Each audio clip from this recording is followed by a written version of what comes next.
ಈ startup incubator ಹಿಂದೆ ಪ್ರಾರಂಭ ಆಯಿತು. Department of science and technology, ವಿಜ್ಞಾನ ಮತ್ತು ತಂತ್ರಜ್ಞಾನ ಇಲಾಖೆ, ಭಾರತ ಸರ್ಕಾರ ಇವರ ಒಂದು ನೆರವಿನಿಂದ ಇದು ಪ್ರಾರಂಭ ಆಯಿತು. ಇದ್ರ ಉದ್ದೇಶ ಏನಂದ್ರೆ ಹೊಸದಾಗಿ ವಿನೂತನವಾಗಿ 10 ಲಕ್ಷ ರೂಪಾಯಿವರೆಗೂ ಅನುದಾನ ಕೊಡ್ತಾ ಇದ್ವಿ. ಗ್ರಾಂಟ್ ಇದು ವಾಪಸ್ ಕಟ್ಟುವಂತ ಹಣ ಅಲ್ಲ, ಇದಕ್ಕೆ ಯಾವುದೇ ಅಸಲು ಬಡ್ಡಿ ಏನೂ ಇರಲ್ಲ. ಆ ರೀತಿ ಹಣದ ಸಹಾಯ ಮಾಡ್ತಾ ಇದೀವಿ ಸ್ಟಾರ್ಟ್ಅಪ್ ಮಾಡುವಂಥದ್ದು. ಅಂದ್ರೆ ಮಾರ್ಕೆಟ್ ಅಲ್ಲಿ ಇರೋ ತರ ಎಲ್ಲರೂ ಮಾಡೋ ತರ ಉದ್ಯಮಗಳು ಮಾಡ್ತೀವಿ ಅನ್ನೋದ್ರಲ್ಲ, ವಿನೂತನವಾಗಿ ಹೊಸದಾಗಿ ಇನೋವೇಟಿವ್ ಆಗಿ ಇರಬೇಕು. ಆ ತರ ಇದ್ರೆ ನಾವು ಈ ತರ ಅನುದಾನ ಸಹಾಯ ಕೊಡ್ತಾ ಇದ್ದೀವಿ. ಇದು ಈ ಮೈಸೂರು ಪ್ರಾಂತ್ಯದಲ್ಲಿ ಇದು ವಿಜ್ಞಾನ ಮತ್ತು ತಂತ್ರಜ್ಞಾನ ಇಲಾಖೆಯಿಂದ ಸಹಾಯ ಪಡ್ಕೊಂಡು ನಾವು ಪ್ರಾರಂಭ ಮಾಡಿರೋದು. ಇದರ ಹೆಸರು ITBI ಅಂತ, ಇನ್ಕ್ಲೂಸಿವ್ TBI. ಆ ಸ್ಕೀಮಲ್ಲಿ ಬರುತ್ತೆ. ಸೊ ಇನ್ಕ್ಲೂಸಿವ್ TBI ಅಂದ್ರೆ ಈ ಟೈರ್ 2 ಟೈರ್ 3 ಸಿಟೀಸ್ ಮತ್ತೆ ಹಳ್ಳಿ ರೂರಲ್ ಏರಿಯಾಸ್ ಇಲ್ಲಿಂದ ಬರುವಂತ ಆವಿಷ್ಕಾರಿಗಳನ್ನ, ಇನೋವೇಟರ್ಗಳಿಗೆ ಸಹಾಯ ಕೊಡುವಂತ ಒಂದು ಉದ್ದೇಶದಿಂದ ಈ ಸ್ಕೀಮ್ ಪ್ರಾರಂಭ ಆಯಿತು. ಆ ಸ್ಕೀಮ್ ನಮಗೆ ಸಿಕ್ತು G2+ ಇಂಜಿನಿಯರಿಂಗ್ ಕಾಲೇಜ್ಗೆ. ಸೊ ಆ ಒಂದು ಇದರ ಸ್ಕೀಮ್ ಅನುಗುಣವಾಗಿ ನಾವು ಒಂದು ಸ್ಟಾರ್ಟ್ಅಪ್ ಇನ್ಕ್ಯುಬೇಟರ್ ಅಂತ ಪ್ರಾರಂಭ ಮಾಡಿದ್ವಿ. ಸೊ ಇದರಲ್ಲಿ ಈ ರೀತಿ ಒಂದು ನಾವು ಹೊಸದಾಗಿ ಪ್ರಾಡಕ್ಟ್ ತಯಾರಿಸುವಂಥವ್ರಿಗೆ ಈ ರೀತಿ ಸಹಾಯ ಕೊಡ್ತಾ ಇದ್ದೀವಿ. ಇದಲ್ಲದೆ ಒಂದು ಆಫೀಸ್ ಸ್ಪೇಸ್ ಕೂಡ ಕೊಡ್ತೀವಿ. ಈಗ ಮೈಸೂರು ಸೆಂಟ್ರಲ್ಲೋ ಅಥವಾ ಯಾವುದೋ ಒಂದು ಸಿಟಿಯಲ್ಲಿ ಒಂದು ಆಫೀಸ್ ಓಪನ್ ಮಾಡಬೇಕು ಅಂದರೆ ಮಿನಿಮಮ್ ಒಂದು 50,000 ಅಡ್ವಾನ್ಸು, ಒಂದು 10,000 ಬಾಡಿಗೆ ಕೊಡಬೇಕು.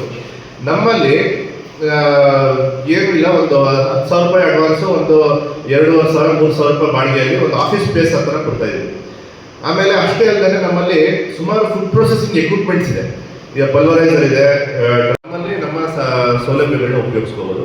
ಆಮೇಲೆ ಅವರಿಗೆ ಮಾರ್ಕೆಟಿಂಗ್ ಸಹಾಯ ಕೂಡ ಮಾಡ್ತಾ ಇದ್ದೀವಿ ಉದ್ದಿಮೆದಾರರಿಗೆ. ಯಾವ ರೀತಿ ಅಂದರೆ ಅವರು ವೆಬ್ಸೈಟ್ ಡೆವಲಪ್ ಮಾಡೋದಿರ್ಬೋದು, ಅವರು ಮೆಟಾ ಮತ್ತು ಸೋಷಿಯಲ್ ಮೀಡಿಯಾ, ಮೆಟಾ, ಇನ್ಸ್ಟಾಗ್ರಾಮ್ ಅದರಲ್ಲೆಲ್ಲ ಅವರು ಆ್ಯಡ್ಸ್ ಹಾಕೋದಿರ್ಬೋದು. ಅದು ನಮ್ಮ ಸ್ಟೂಡೆಂಟ್ಸ್ ಕೈಲಿ ಡೆವಲಪ್ ಮಾಡಿಸಿ, ನಮ್ಮ ಇಂಜಿನಿಯರಿಂಗ್ ಕಾಲೇಜಲ್ಲಿರುವಂಥ ಸ್ಟೂಡೆಂಟ್ಸ್ ಕೈಲಿ ಡೆವಲಪ್ ಮಾಡಿಸಿ ಆ ಒಂದು ಉದ್ದಿಮೆದಾರರಿಗೆ ಆ ರೀತಿ ಒಂದು ಸಹಾಯ ಕೂಡ ಮಾಡಿಸ್ಕೊಡ್ತಾ ಇದ್ದೀವಿ. ಆಮೇಲೆ ನಮ್ಮಲ್ಲಿ ಒಂದು 600ರಿಂದ 700 ಜನ ಫ್ಯಾಕಲ್ಟೀಸ್ಗಳಿದ್ದಾರೆ, ಅಂದರೆ ಟೀಚರ್ಸ್. ಸೊ ಈ ಥರ ಫುಡ್ ಪ್ರಾಡಕ್ಟ್ಸ್ ಇರ್ಬೋದು, ಬೇರೆ ಬೇರೆ ಏನಾದ್ರು ಪ್ರಾಡಕ್ಟ್ಸ್ ಇರ್ಬೋದು, ಅದನ್ನು ಮಾರ್ಕೆಟ್ ಮಾಡೋಕ್ಕೂ ನಮ್ಮ ಫ್ಯಾಕಲ್ಟೀಸ್ಗೆ ಸ್ಯಾಂಪಲ್ ಕೊಡಿಸೋದು, ಅಥವಾ ನಮ್ಮಲ್ಲಿ ಒಂದು 2,500 ಜನ ಸ್ಟೂಡೆಂಟ್ಸ್ ಇದ್ದಾರೆ, ನಮ್ಮ ಕ್ಯಾಂಟೀನಲ್ಲಿ ಅವ್ರದ್ದು ಪ್ರಾಡಕ್ಟ್ ಸೇಲ್ ಮಾಡಿಸೋದು, ಈ ರೀತಿ ಕೂಡ ಮಾರ್ಕೆಟಿಂಗ್ ಸಪೋರ್ಟು ನಾವು ಕೊಡ್ತಾ ಇದ್ದೀವಿ. ಇದಲ್ಲದೆ ಇನ್ನು ಬೇರೆ ಬೇರೆ ಗೌರ್ಮೆಂಟ್ ಸ್ಕೀಮ್ಗಳಿಗೆ ನಾವು ಲಿಂಕ್ ಮಾಡಿ ಅಲ್ಲಿಂದ ಇನ್ನು ಹೆಚ್ಚಿನ ಅನುದಾನ, ಹೆಚ್ಚಿನ ಹಣದ ಸಹಾಯ ಅವರು ಕೊಡಿಸೋದಾಗಿರ್ಬೋದು, ಎಕ್ಸ್ಪೋರ್ಟ್ ಮಾರ್ಕೆಟಿಂಗ್ ಮಾಡೋದಕ್ಕೆ ಸಹಾಯ ಮಾಡೋದಾಗಿರ್ಬೋದು, ಇನ್ನು ಬೇರೆ ಬೇರೆ ಹೋಲ್ಸೇಲರು, ಡಿಸ್ಟ್ರಿಬ್ಯೂಟರ್ಸ್ಗೆ ಸಂಪರ್ಕ ಮಾಡಿಕೊಟ್ಟು ಪ್ರಾಡಕ್ಟ್ ಸೇಲ್ ಮಾಡೋದಕ್ಕಾಗಿರ್ಬೋದು, ಈ ರೀತಿ ಕೂಡ ಮಾರ್ಕೆಟಿಂಗ್ ಸಪೋರ್ಟು ಮಾಡಿಸ್ಕೊಡ್ತಾ ಇದ್ದೀವಿ. ಸೊ ಈ ರೀತಿ ಎಲ್ಲ ರೀತಿ ಒಬ್ಬ ಉದ್ಯಮಶೀಲನಿಗೆ ಏನೇನು ಬೇಕೋ ಆ ರೀತಿ ಎಲ್ಲ ಸೌಲಭ್ಯಗಳು ನಮ್ಮಲ್ಲಿ ಸಿಗ್ತಾ ಇದೆ. ಮೊದಲನೇದು ಹಣದ ಸಹಾಯ, ಎರಡನೇದು ಮಾರ್ಕೆಟಿಂಗ್ ಸಪೋರ್ಟು, ಮೂರನೇದು ಆಫೀಸ್ ಸ್ಪೇಸು, ನಾಲ್ಕನೇದು ಎಕ್ವಿಪ್ಮೆಂಟ್ ಸಪೋರ್ಟ್. ಸೊ ಇದೆಲ್ಲ ಕೂಡ ನಮ್ಮಲ್ಲಿ ನಾವು ಒದಗಿಸ್ತಾ ಇದ್ದೀವಿ. ಸೊ ನಾನು ಆಗಲೇ ಹೇಳಿದಂಗೆ ಇದು ITBI ಉದ್ದೇಶ ಏನಂದರೆ ಟೈರ್ 2 ಟೈರ್ 3 ಸಿಟೀಸು ಮತ್ತು ರೂರಲ್ ಏರಿಯಾಸ್, ಮೈಸೂರು, ಚಾಮರಾಜನಗರ, ಹಾಸನ, ಕೊಡಗು, ರಾಮನಗರ ಮತ್ತು ಮಂಡ್ಯ, ಈ ಜಾಗಗಳಿಗೆ ಇದರ ಒಂದು ಉಪಯೋಗ ಸಿಗಬೇಕು ಅಂತ. ಏಕೆಂದರೆ ಈಗ ಬೆಂಗಳೂರು ಅಲ್ಲೆಲ್ಲ ಇದೆ, ಅಲ್ಲಿ ಎಲ್ಲ ಮೈಸೂರು ಪ್ರದೇಶಗಳಿಗೆ ಈ ಸೌಲಭ್ಯಗಳು ಸಿಗಬೇಕು. ನಮ್ಮ ಯುವಕರಿಗೆ, ನಮ್ಮ ಯುವತಿಯರಿಗೆ, ನಮ್ಮ ಮಹಿಳೆಯರಿಗೆ ಈ ಸೌಲಭ್ಯಗಳು ಸಿಗಬೇಕು ಅಂತ ನಮ್ಮ ಉದ್ದೇಶ. ಸೊ ಅದಕ್ಕೆ ನಾನು ನಮ್ಮ ತಂಡ ಪ್ರತಿಯೊಂದು ಜಿಲ್ಲೆಗೂ ಹೋಗಿ ಈ ರೀತಿ ಪ್ರೆಸ್ ಮೀಟ್ ಮಾಡ್ತಾ ಇದ್ದೀವಿ. ಸೊ ನಿಮ್ಮ ಸಹಾಯ ನಮಗೆ ಬಹಳ ಅವಶ್ಯಕವಾಗಿದೆ.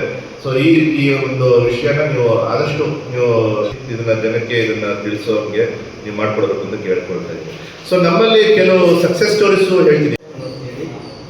ಕಾಲೇಜು ಇದೆ, ಇಂಜಿನಿಯರಿಂಗ್ ಕಾಲೇಜ್ ಇದೆ, ಅದೇ ರೀತಿಯಲ್ಲಿ ಆರ್ಕಿಟೆಕ್ಚರ್ ಕಾಲೇಜು. ಈ ಕಾಲೇಜಲ್ಲಿ ಹೇಗಪ್ಪ ಅಂತಂದರೆ ನಮ್ಮ ಇಂಜಿನಿಯರಿಂಗ್ ಕಾಲೇಜ್ ಏಕೈಕ ಕಾಲೇಜು. ಇದರಲ್ಲಿ ಒಂದು ಇನ್ಕ್ಯುಬೇಷನ್ ಸೆಂಟರ್ ಅಂತ ಮಾಡಿದ್ದಾರೆ. Department of science and technology ಅಂದರೆ ವಿಜ್ಞಾನ ಮತ್ತು ತಂತ್ರಜ್ಞಾನ ಇಲಾಖೆ ಯಶಸ್ವಿ ನಾಗ್ ಅಂತೇಳಿ ಅದರ CEO ಆಗಿದ್ದಾರೆ. ಅವರು ಸ್ಕೀಮ್ಗಳ ಬಗ್ಗೆ ಎಲ್ಲ ಮಾಹಿತಿ ಕೊಡ್ತಾರೆ. ಪಕ್ಕದಲ್ಲಿ ಅವರು ಪಾಂಡೆ ಅಂದ್ಬಿಟ್ಟು ಅವರು ಕೂಡ ಅಷ್ಟೇ ಕೆಲಸ ಮಾಡ್ತಾರೆ. ಈ ಯಾರು ಸ್ವಂತ ಉದ್ಯೋಗಗಳನ್ನ ಮಾಡ್ಬೇಕಂತ ಇದ್ದಾರೆ ಅವ್ರಿಗೆ ಮಾರ್ಗದರ್ಶಿಯಾಗಿ ಕೆಲಸ ಮಾಡ್ತೀನಿ ಸರ್. G+S ಇನ್ಕ್ಯುಬೇಷನ್ ಸೆಂಟರ್ನಲ್ಲಿ ಮಾರ್ಗದರ್ಶಿಯಾಗಿ ಕೆಲಸ ಮಾಡ್ತೀನಿ ಸರ್. ಈ ಪತ್ರಿಕಾ ಇದು ನಡೆಸೋಂಥ ಉದ್ದೇಶ ಏನಪ್ಪ ಅಂತಂದರೆ ಸ್ವಂತ ಉದ್ಯೋಗ ಮಾಡ್ತಕ್ಕಂಥವ್ರಿಗೆ ಏನೆಲ್ಲ ಸೌಲಭ್ಯಗಳನ್ನ ಸರ್ಕಾರ ಕೊಡಮಾಡ್ತಿದೆ. ಇದರ ವ್ಯಾಪ್ತಿ 6 ಜಿಲ್ಲೆಗಳು ಬರ್ತದೆ: ಮೈಸೂರು, ಮಂಡ್ಯ, ಚಾಮರಾಜನಗರ, ರಾಮನಗರ ಮತ್ತು ಹಾಸನ ಮತ್ತು ಕೊಡಗು. ಇದ್ರ ಬಗ್ಗೆ ಹೆಚ್ಚಿನ ವಿಷಯವನ್ನು ಮಾನ್ಯ CEO